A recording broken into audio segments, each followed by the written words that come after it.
We're expecting some quite severe thunderstorms to break out across the UK through the course of this coming weekend. And to that effect, we have issued some warnings, and I thought I'd talk you through the rationale behind those warnings and how best to interpret them as we go through the weekend. Now, to my left here, you can see on this monitor a satellite image of the UK. As you can see, is the red outline through here. So there's London in the southeast, there's Birmingham, Manchester.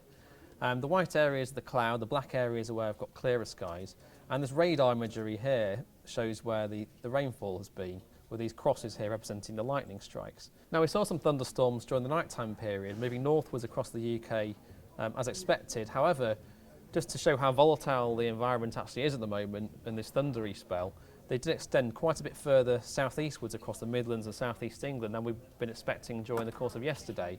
And that's worthy of mention because that also applies to this weekend. We can't be certain about where these thunderstorms are going to break out. Now, this morning's ones are moving away to the north now, affecting northern England, parts of southern Scotland. You can see skies clearing across the southeast. That's the source of the sunny weather and the very high temperatures we're going to see this afternoon.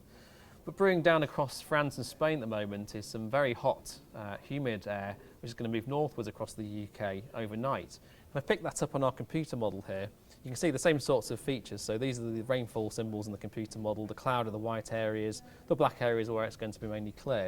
If I run this through the nighttime period, you can see by around about 2100 this evening, so 9 p.m, we're starting to see just a few scattered thundery outbreaks across the south, very isolated at this stage. By the time we get through to midnight, though, these are becoming rather more widespread, and by the time we get through to 3 o'clock, 6 o'clock on Saturday, quite a broad area of heavy thundery outbreaks moving northwards. So most areas will get some rain at some point, and there's a good chance you'll hear thunder and see some lightning or get woken up in the night, but not everywhere. There will be gaps in between, and our computer models tend to have a signal for these areas coming northwards. One earlier on Saturday, moving north into northern England by lunchtime, then perhaps a bit of a gap where it may brighten up and still feel very warm, if not hot, and particularly humid and oppressive.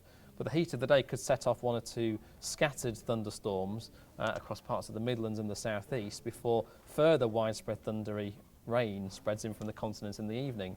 That's all rather complex, and whilst we have quite high confidence that there will be thundery outbreaks spreading north across many areas of the UK, we can't trust the detail of where these features will occur, as we saw in the night just gone.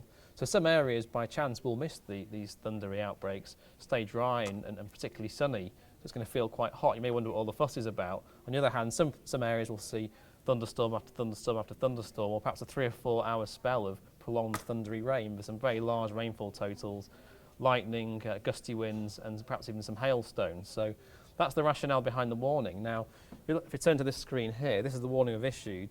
We have a yellow warning covering much of England and Wales and running up into parts of Scotland.